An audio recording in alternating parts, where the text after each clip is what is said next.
The following is a Thorpe TV production brought to you in cooperation with Jack Thorfinson. Ladies and gentlemen, welcome to the PreHardTarget show. Tonight we'll be looking at the Ruger EC9. Howdy pards, Mr. Holster here.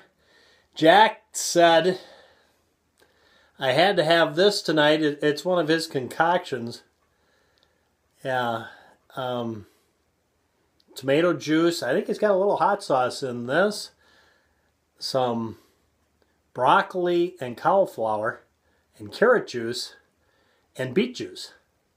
He said I had to drink this tonight. He said I had to save up for tomorrow night because he's got big plans for his Memorial Weekend sock show. So, who am I to argue with Jack? He's the boss. Let's get this show started off, right? To the sunny slopes of long ago.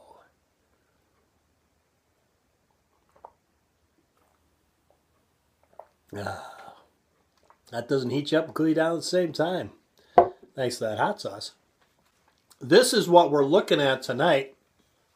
The Ruger EC9. And I've been very fortunate in that my neighbor, kind of my neighbor, it's a 5-mile drive, but around here that's a neighbor. I'm fortunate that he's got this firearm and is allowing me to use it this weekend at the hard target range. So we're going to shoot it. This, of course, is a 9mm handgun. Comes with a 7-round magazine. He's got the flat floor plate installed on it, not the finger groove, which actually I think it kind of works pretty good because you can get your pinky kind of wrapped upward on the bottom. It isn't bad at all. I think that's the way I go with this thing too. Now he has a little inner tube on the grip here to kind of fill it out a little. Matter of fact, that's where Jack got the idea to put the inner tube material on his end cap. Yeah. He had a little inner tube left over and he gave it to Jack to put on that. Awful nice guy. And this, of course, is a 9mm. Interesting thing about this firearm is this is the economy version of the LC9, and the slide is hardened steel, alloy steel slide, but they've milled the sights right out of the material. At least I think they milled it. I have to assume they have. I don't think this is an investment casting, but it could be. I don't know. Ruger does a lot of investment castings and do a good job on it, but I'm going to say they mill this out because it has these serrations on the back of the sights there to reduce glare, and I think you'd have an awful hard time getting an investment casting like that, so I'm going to assume that's milled out, and the sights are milled out on that. But it's all one piece, which, you know, I really like the concept of that. It's like the old security or police service 6s with the fixed sights, just milled right into the frame. It just, when you put the sights on dead center, they pretty much work. And you can adjust yourself. About the only thing you might have to do is maybe take the sight down a little if you, for some reason, want it to be just so. But I've never had a reason to adjust any firearm I've ever owned that had fixed sights or sights milled right into the frame, like a 640 Smith & Wesson, or even my Ruger SP101 with the rear sight milled right into the frame. The things have shot just fine, and I've had a lot of problems with the adjustable sights because you get them set where you want, but they aren't real stable.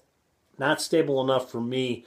They seem to, you can push them up or down, and I just like it when it's just a solid sight like this. It just works better for my usage. So I like that a lot. This firearm has a safety, manual safety, and it's going to be a little challenge for me because it's kind of a reverse of a 1911. You see, it's pivoting on the front. So right away I noticed that, yeah, that may be a bit of a challenge for me.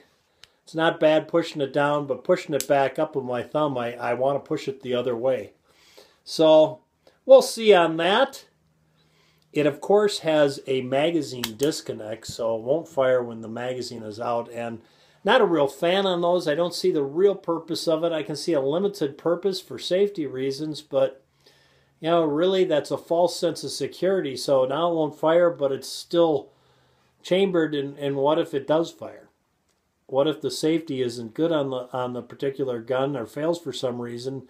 See, I just use that old theory that Jeff Cooper uses, that treat all guns as if they were loaded. Yeah, all guns are loaded all the time. So I think this really comes out of a desire, maybe some police departments like to have this for the officers that are transporting prisoners, because they got to lock up the firearms or disable them at some point in the process of that, and that kind of makes it a little, again, a little extra safety, but it's only, to me, it gives you a false sense of security, I say. But that's me, that's how I feel about it.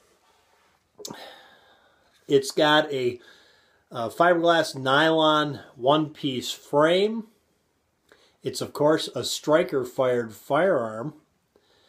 And the barrel is 3.12 inches. The length of the firearm is 6 inches from front to back and 4.5 inches from top to bottom.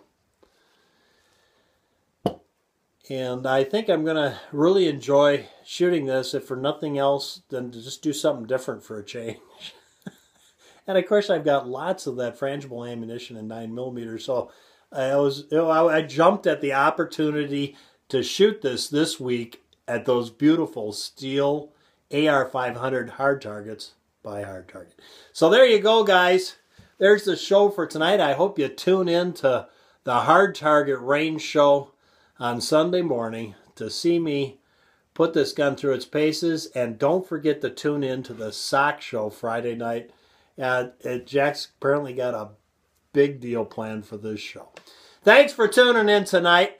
From Mr. Holster and Jack, go out and stay safe.